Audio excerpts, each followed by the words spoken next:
I'm Katie Jones with Youth Villages, and you're watching Live at 9.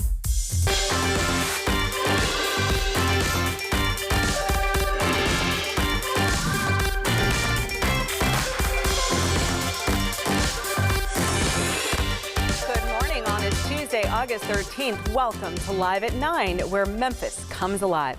Along with your top news, weather with Todd Demers, and trending topics in Coffee with Corey, here's a look at our guest lineup.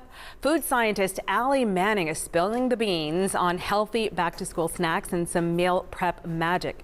Then we have Dr. Kristen Ring from Hutchinson School bringing in on a bold move, a cell phone ban. She's going to talk with us about why she and school leaders around the nation are taking this stand. Plus, Margaret Cowan of I Am My Sister's Keeper shines a light on Black Philanthropy Month.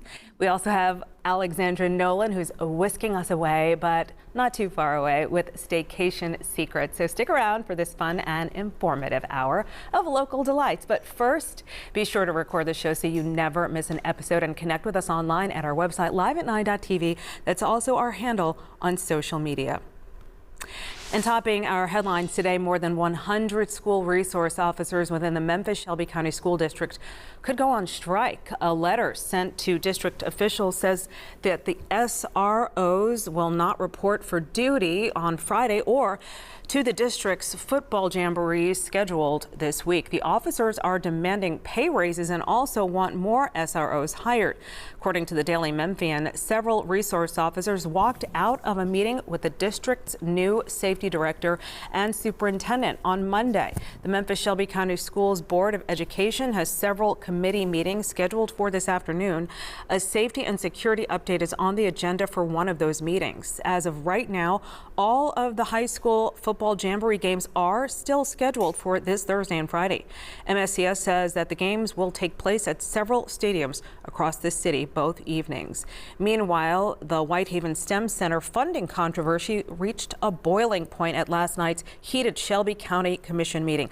Commissioner Edmund Ford Jr. wearing a white hard hat in support of completing construction of the nearly $10 million Whitehaven STEM lab project. The construction has been in limbo after the Memphis-Shelby County Schools District went silent on the additional $2.3 million needed for a required storm shelter and more. The commission was prepared to vote on filling that funding gap, with some commissioners unclear why the school system was not putting up the money. More than a dozen Whitehaven residents wore these green shirts you see there in solidarity, voicing their concerns for the children if the community fails to finish construction. School Board Chair Dr. Althea Green, flanked by board members Keith Williams and Stephanie Love, requested the commission delay their vote, saying that the MSCS board will address that funding gap today.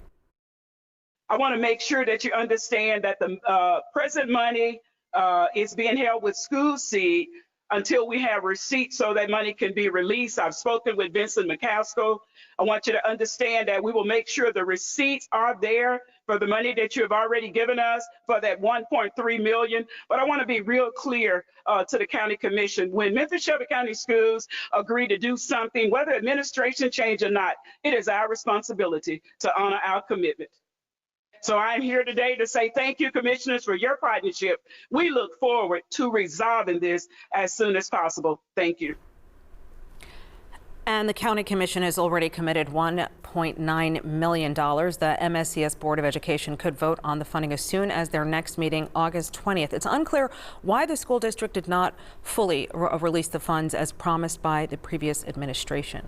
Happening today, an opportunity for Memphians to learn more about estate planning. Several city council members are teaming up with the Community Legal Center for an estate planning clinic. It will be held at the Orange Mound Community Center and begins at 10:30 a.m. Attendees will have the chance to speak directly with local attorneys about a variety of topics. Two senators are teaming up to try to tackle child care costs with new legislation. The bipartisan pair is pushing to pass bills that would make changes to the existing tax law and start a new program to boost provider wages. Now, reporter Hannah Brandt explains what impact the plan could have for families and providers.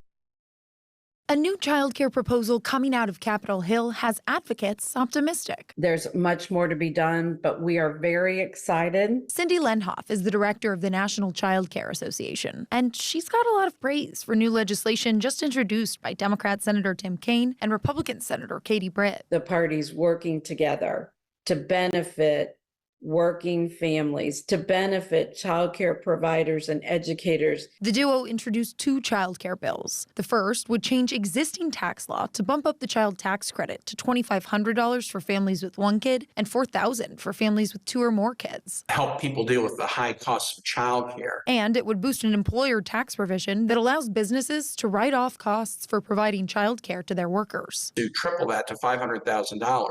That would be a very robust incentive that I think a lot of companies want to take advantage of. The second bill would launch a new grant program for states, localities, and tribes to supplement the pay for childcare providers. An ample salary for childcare workers is also really important to keep and then grow the pool of those willing to do the job. In order for these bills to make any impact, they'd have to get enough support to pass through Congress. This is an issue that we need to do better. We need to make working family friendly. Republican Senator Shelley Moore Capito says she thinks federal help for childcare is essential, and advocates hope to see more lawmakers get on board. It improves things for many, many generations to come and has a great return on investment. In Washington, I'm Hannah Brandt. In other news on this Tuesday, the greater Memphis area could see some rain in the hours and days ahead. Weather expert Todd Demers is tracking what's headed our way. He's here now with a first look at our forecast. Good morning, Todd. How are you? Good, Kanji. Have you been peeking at my computer? You've been checking things out? How do I you watch your report. Okay, I just want to make sure. It looks like you were sneaking in, checking it out. You're absolutely right. We do have some increasing rain chances across the area. And I don't think there's going to be a whole lot of complaints when that rain comes down, especially tomorrow, because it's going to cool us back down. Boy, look at all the sunshine right now we have across the area. It's going to be a warm day ahead. Temperatures are going to be climbing into the lower 90s. But I want you to notice a couple of things here in the big picture view on Storm Tracker 3S. First of all, we have all of these heat advisories and heat warnings back to our west. This heat is slowly working its way back into our area and will not surprise me if we end up with some heat advisories by Thursday and Friday. Now, I'm also watching this big area of shower and thunder shower activity that appears to be weakening as it pushes in our direction, but it certainly bears watching. I believe even though it weakens, it could hold together long enough to bring us a few sprinkles closer to the evening commute.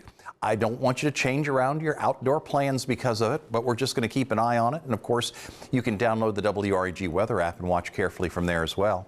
We're warming through the upper 70s and lower 80s right now, and we're going to continue to see those low 90s pretty close to the norms. Humidity is returning to the area. The winds are light, not much of a breeze to cool you down. We're looking at light northwesterly winds and only a slight chance for showers today, but the rain chances are going up tonight, and especially tomorrow. Tomorrow's a much better chance of seeing some rain that will cool us down before the heat returns on Thursday and Friday as we make our way into the weekend. So today and Thursday are both looking great to go out there and get the car washed, but tomorrow, that's a different story with that rain becoming likely in the area. We're going to talk more about the timing of tomorrow's rain, what to expect with your complete forecast and that all-important 7-day coming up in just a moment. All right, thank you, Todd. August is Black Philanthropy Month, and we are helping to shine a light on Black-led nonprofits working to give back to the African-American community right here in Memphis. Margaret Cowan wants to make sure that single moms are not forgotten, and she founded I Am My Sister's Keeper. She's joining us this morning to talk about her work and how the community can step up and help her group this month and beyond. Good morning. Good morning. Okay, so first of all, just tell me about your program. Briefly? Oh, yeah, briefly.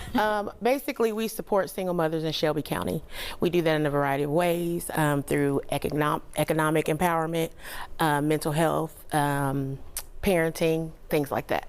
And so when you were looking just at the community as a whole, what are some of the things that you see that made you say, we have to do this?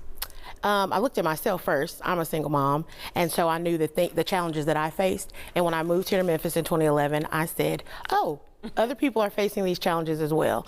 And I felt a burden on my heart to help moms like myself overcome obstacles that they face. Wow. Okay. So then I'm sure at some point you heard there is this thing called Black Philanthropy Month. Which is hard to say, Black Philanthropy. Okay, so tell me why this month is so important and why you want to use this as a jumping board for people to understand more. I am a Black woman who runs a nonprofit. So anything Black philanthropy, anything surrounding that is important to me. I also will do almost anything the Community Foundation asks me to do because they have been avid supporters of our organization since we started. They're amazing. They are amazing. I mean, okay, and so let's talk about the services that you offer. Okay. Just if you could kind of lay that out and then tell us how people can plug into it. Okay. We have several services. Our main ones are the Mommy Move and the Savings Match. And it's not like Mommy Move like exercise. That's what I thought. Okay. That would be good.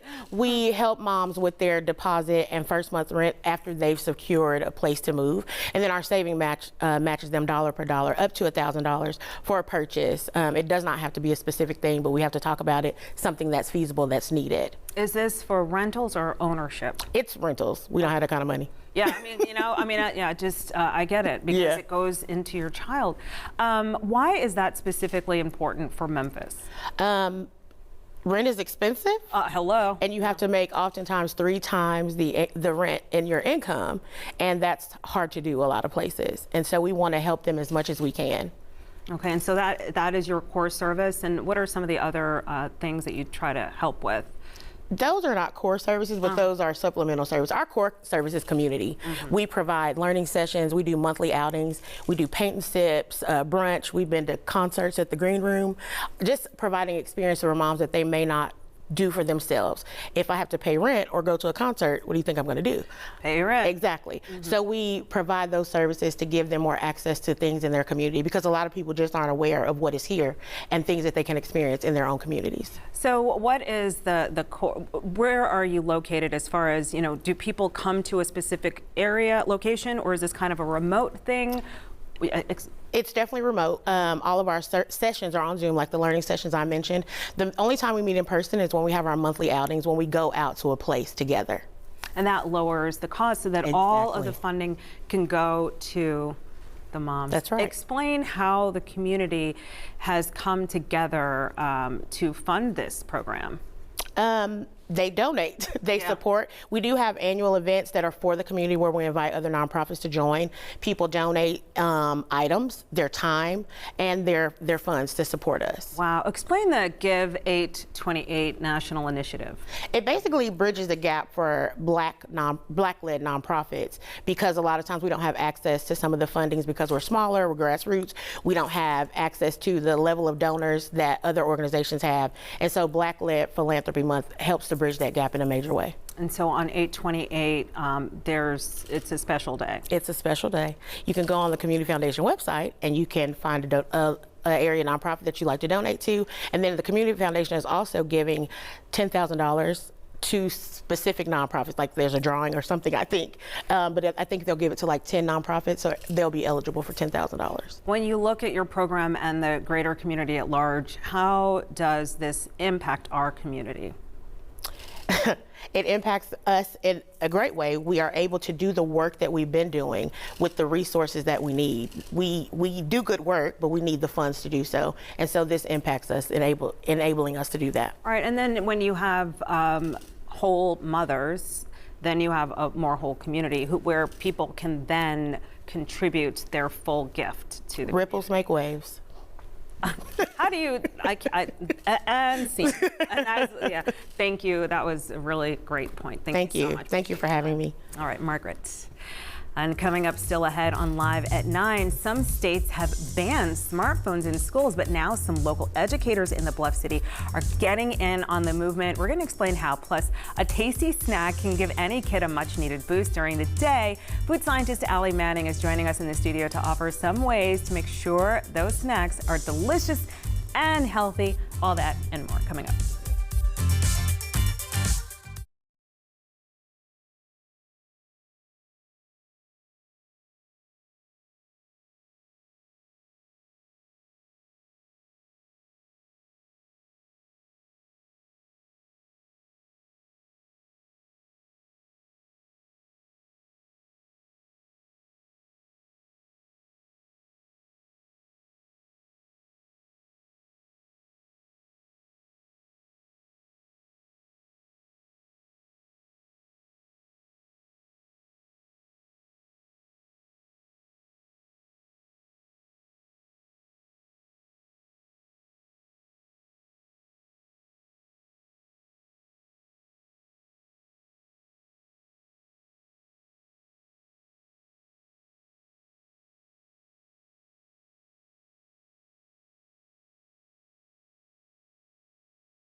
Welcome back to Live at 9. Thanks for staying with us. Weather expert Todd Demers is monitoring our chances for some rain.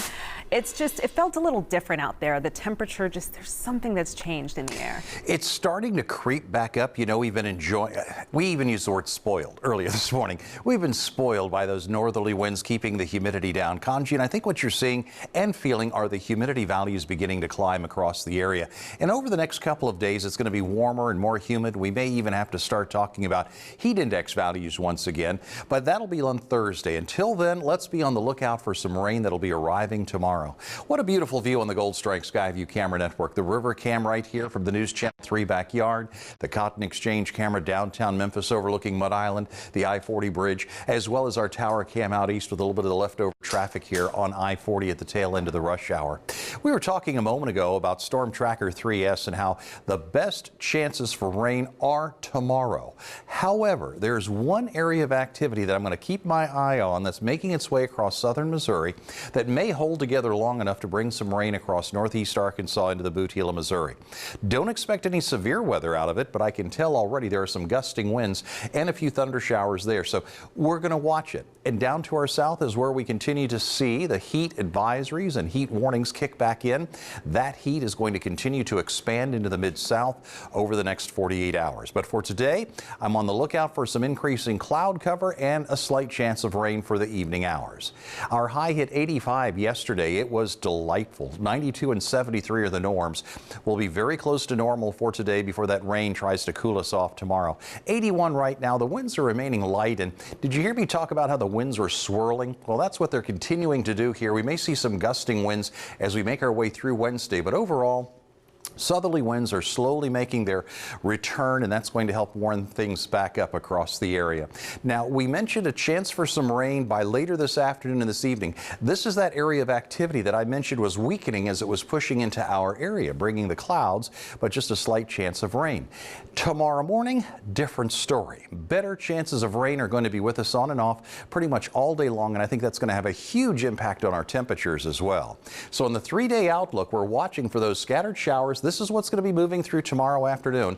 And then I'm looking at another round of some rainfall to our north on Thursday. And as we head into Friday, I'm also indicating another round of activity by early on Friday morning. This is fairly new. I'm going to continue to monitor that on the computer models to see if we have any big changes. But many areas could end up with more than an inch of rain, now showing 2 inches of rain by tomorrow evening.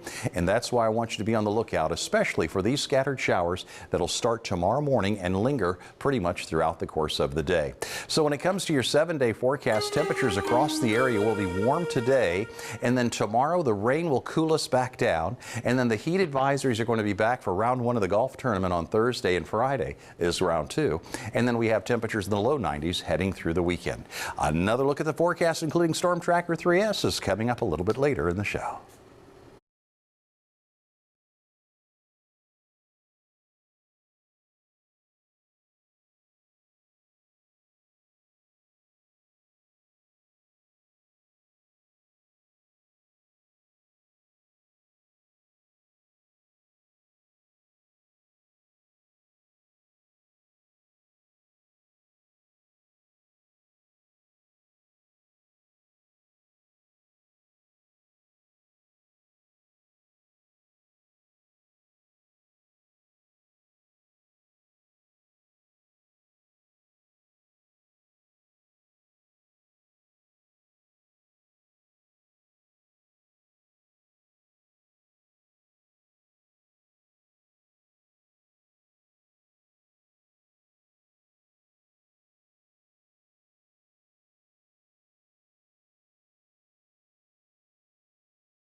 Studies show that children who eat a more balanced diet and healthy snacks are healthier and often better learners in the classroom.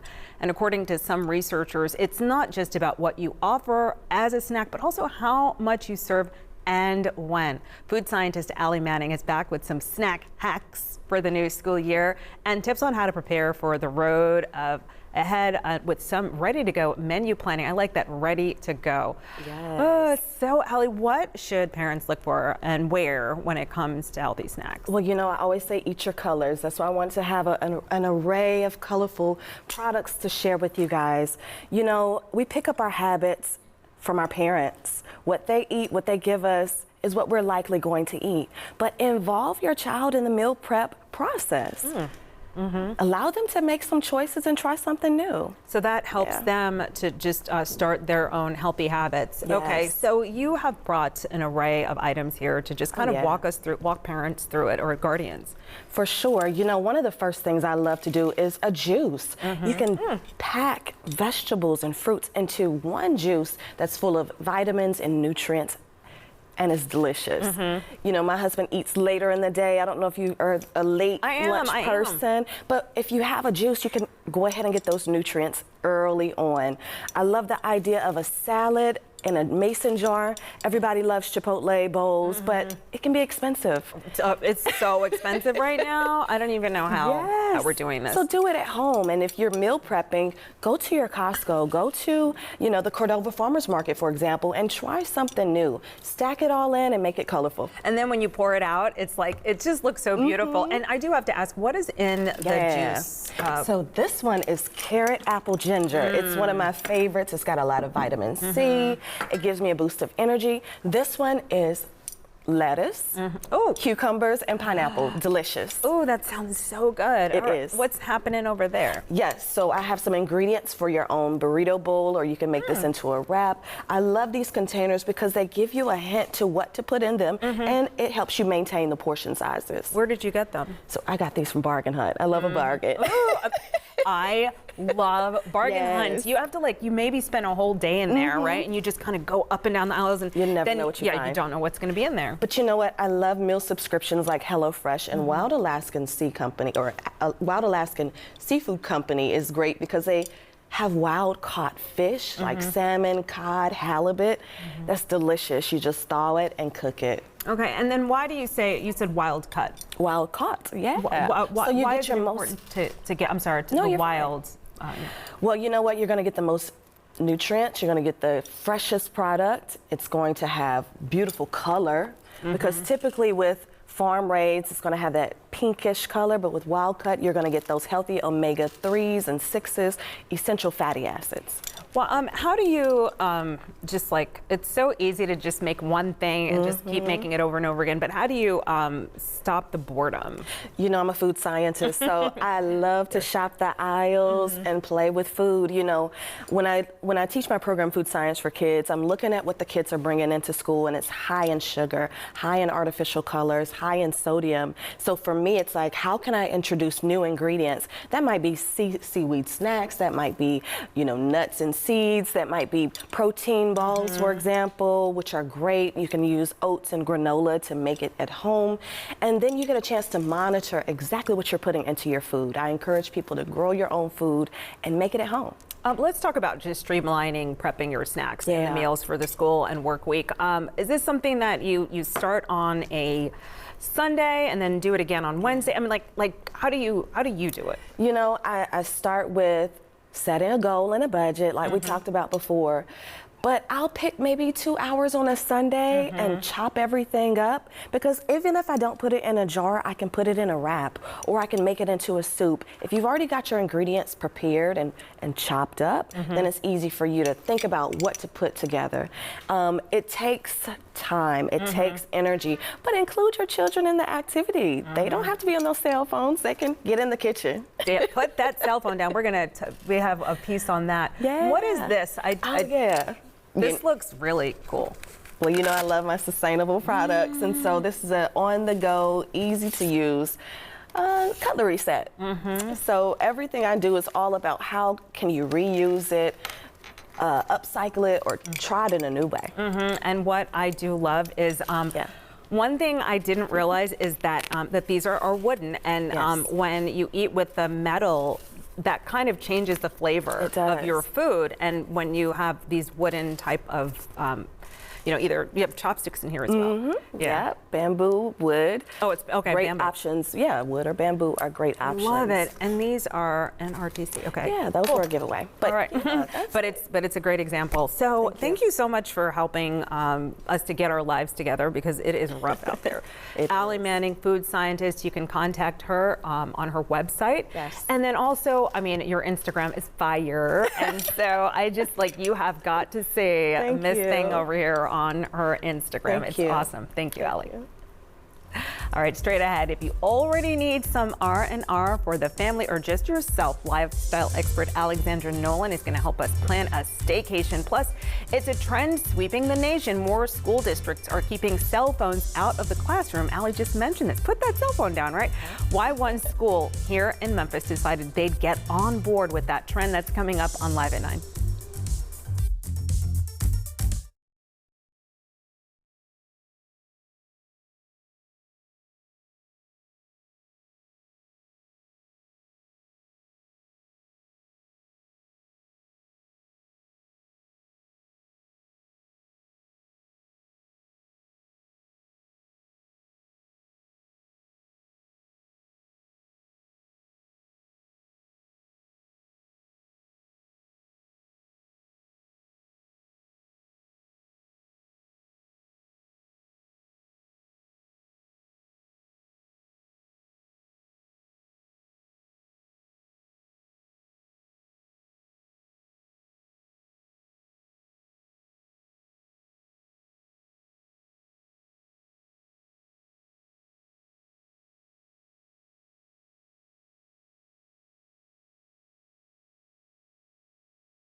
Educators and parents all seem to agree that something needs to be done to get students off of their phones and focus on learning.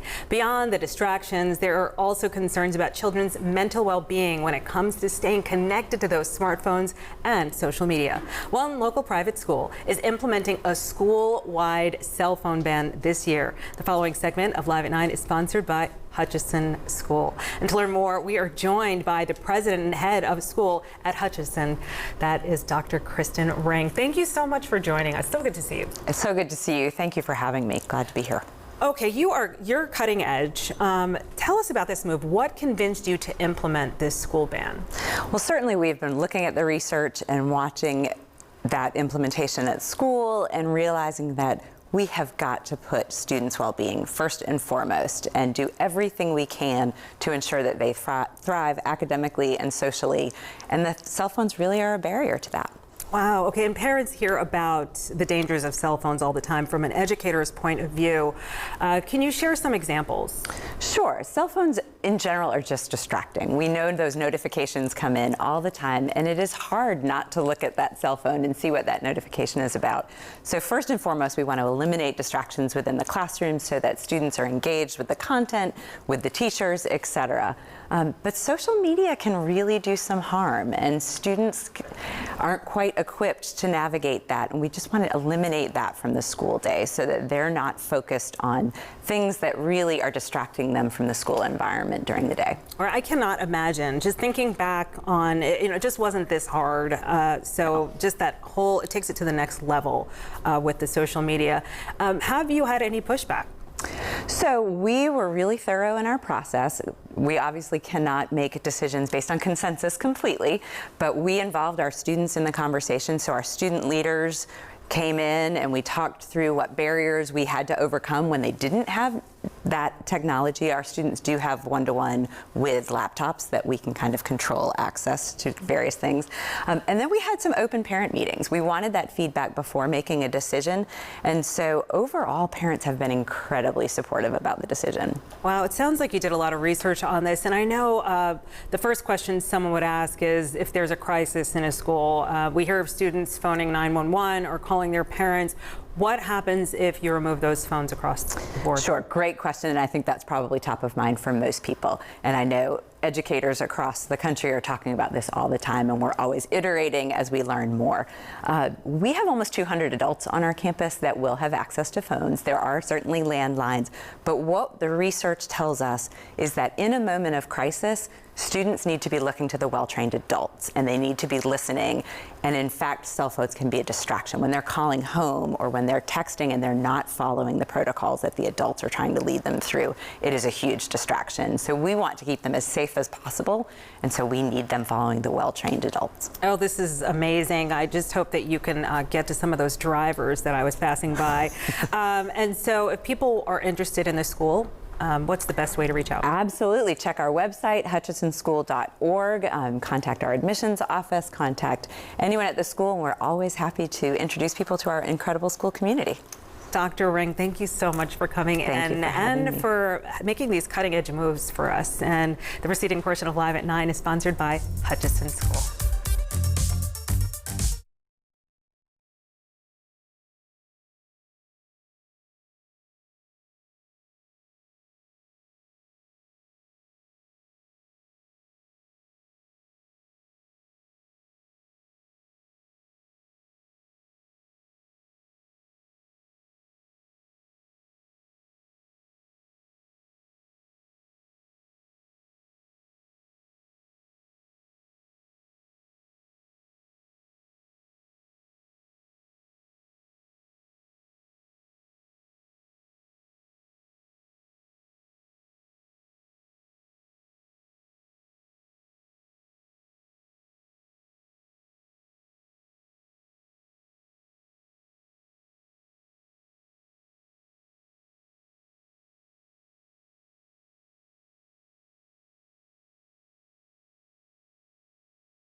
We're back on Live at 9.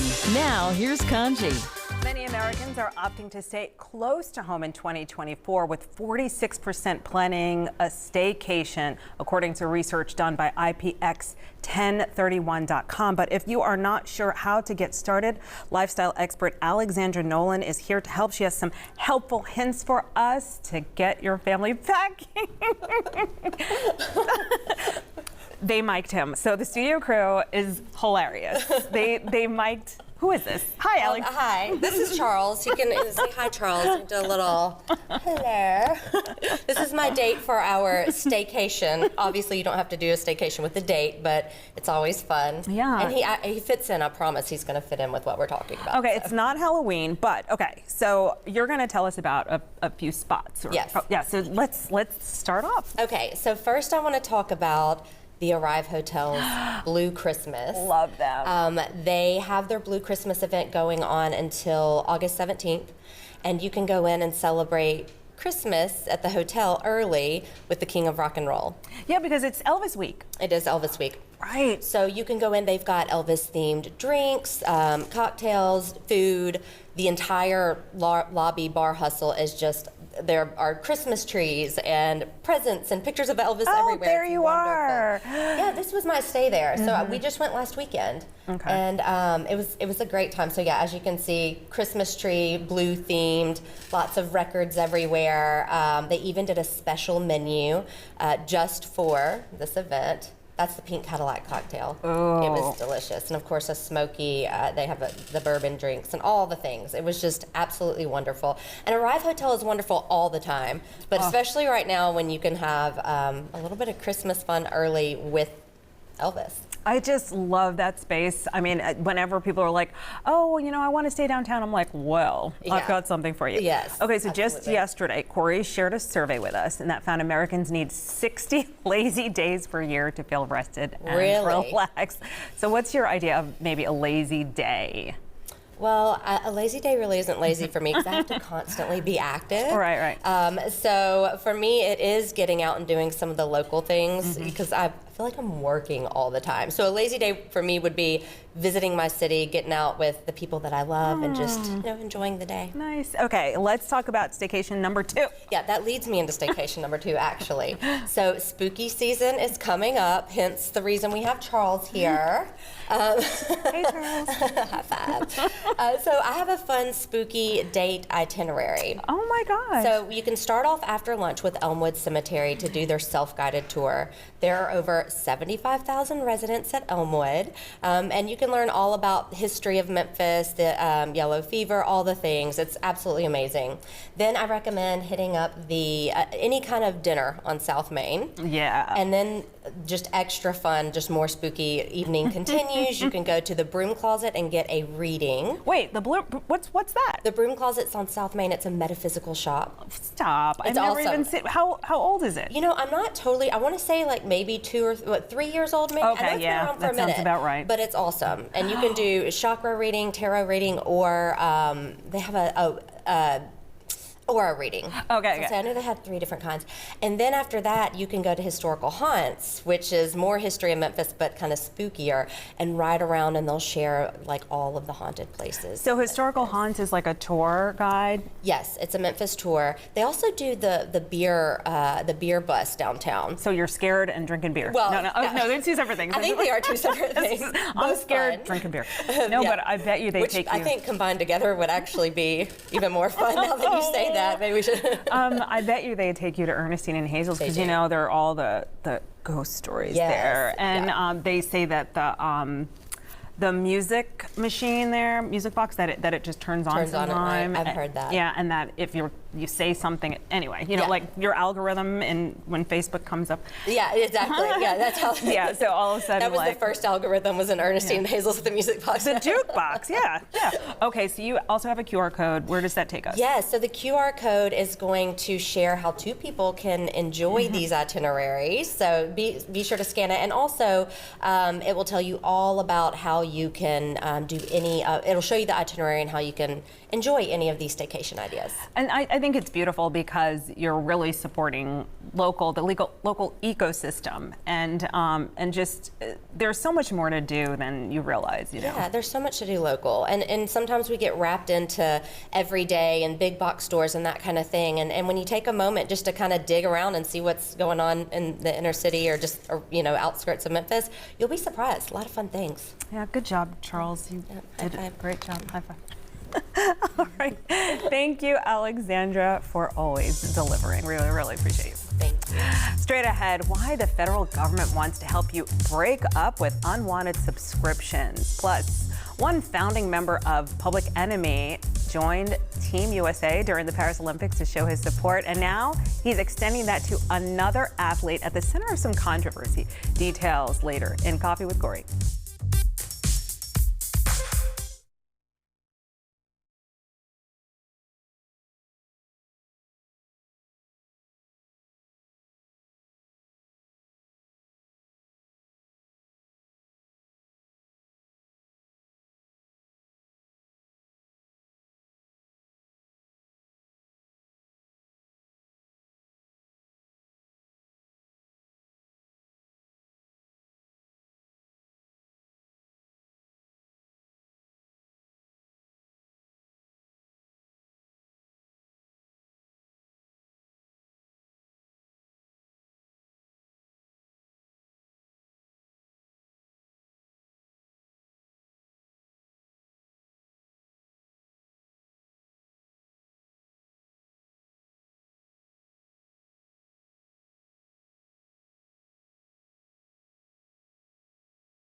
It's time for Coffee with Corey, brewed in part by Kroger.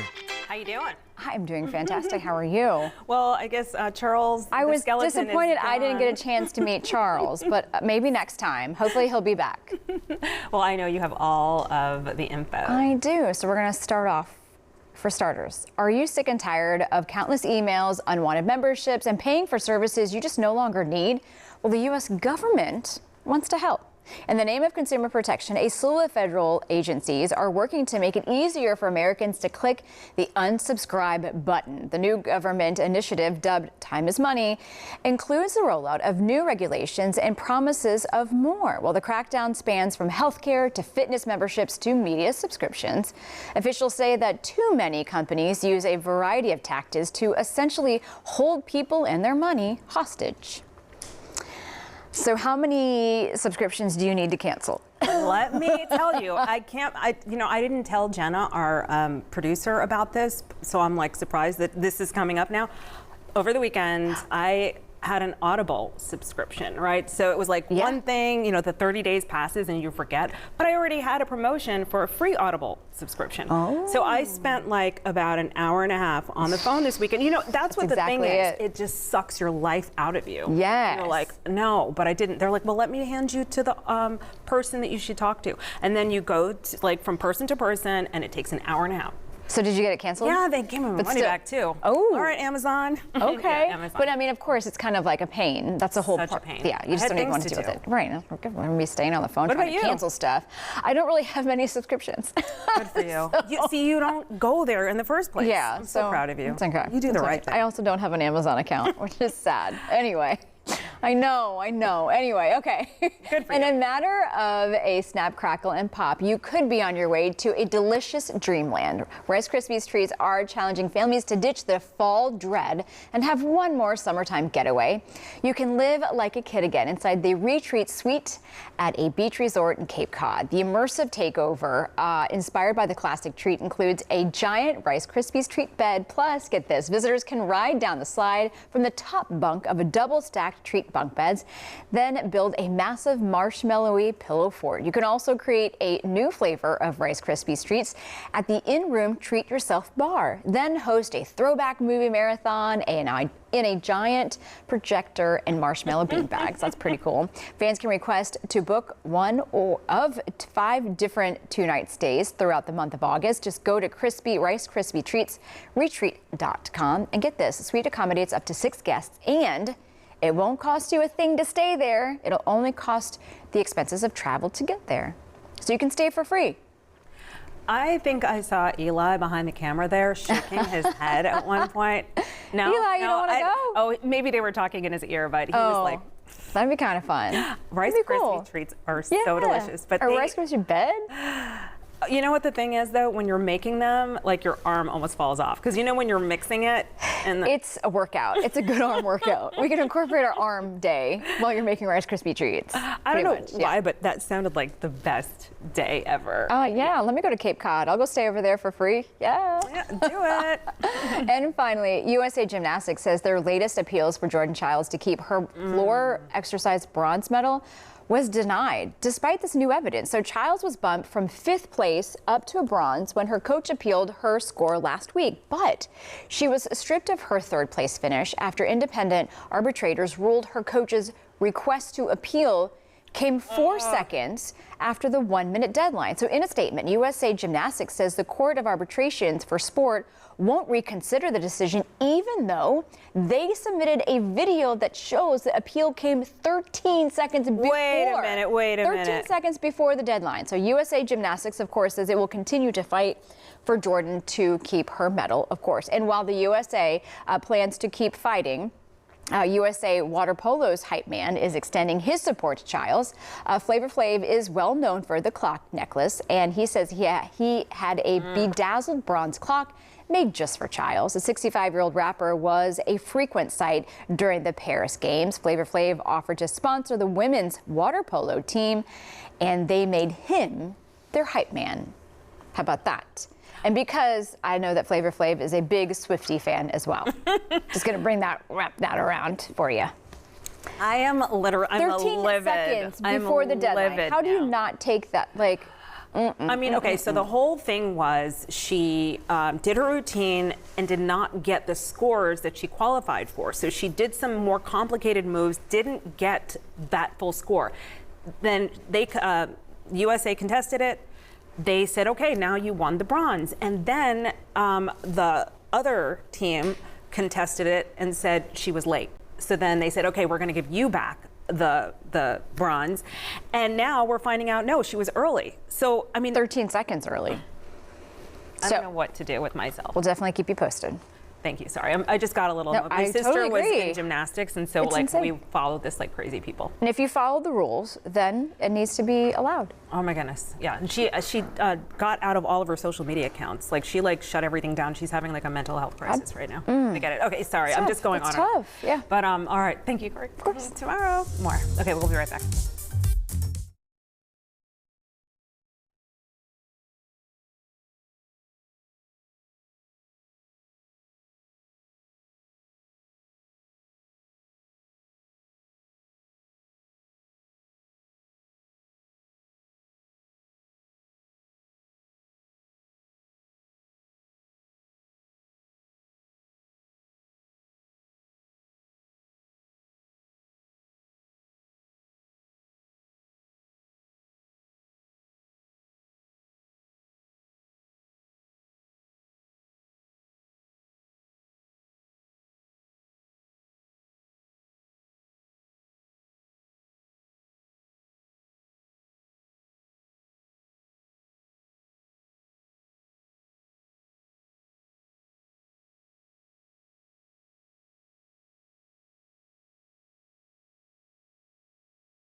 Hey, welcome back everyone to Live at 9. Across the Mid-South right now, we continue to enjoy some very mild weather, but at the same time, I'm keeping an eye on some activity back to our north and up to our northwest. This is expected to dissipate as it gets a little bit closer to us here in the Mid-South, but at the same time, certainly bears watching across the area. Most of today is just going to be sunny and warm with temperatures back in the lower 90s for afternoon highs. You'll notice over the next couple of days here, this unsettled weather process is going to continue across the area. I have increasing rain chances ahead for tomorrow here in the Mid-South. Scattered showers are likely to linger on and off throughout the course of the day. A greater risk of severe weather will be up to the north of us. That is going to be throughout the day on Thursday. And then as we make our way towards the weekend, I'm seeing a frontal boundary trying to move into the area.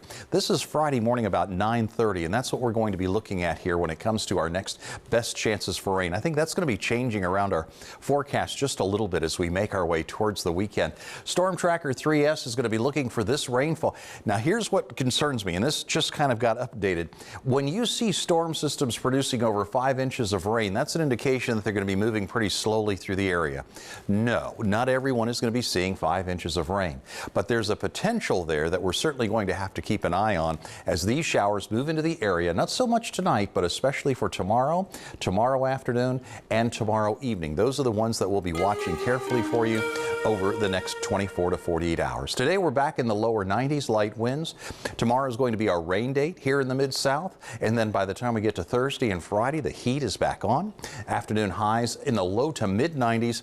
Heat index values will likely top 105, and that's likely to put us into the, let's call it the heat advisory territory across the Mid-South, and then we'll try to cool it back down again by early next week. But for now, we're on the lookout for some much needed rain tomorrow. Kanji. All right, thank you so much, Todd, and thank you for joining us for Live at 9, everybody. Coming up tomorrow on our show, supporters for a statewide effort to end the death penalty in Tennessee launch a new campaign to educate victims of violence. Grab your mics and join a trend that's on the rise here in Memphis and beyond. Find out what's led to a surge in podcasting. And we will take you live on location inside a local theater where the story of a pie maker and waitress will unfold this week. Plus, Street Dog Foundation brings in our Pet of the Week. And we want to hear from you. Email your segment ideas to liveat9@wrag.com. Be sure to visit our website to catch up on anything you may have missed. Just go to liveat9.tv and you'll see those segments there. And we'll see you right back here tomorrow morning. Until then, have a great day.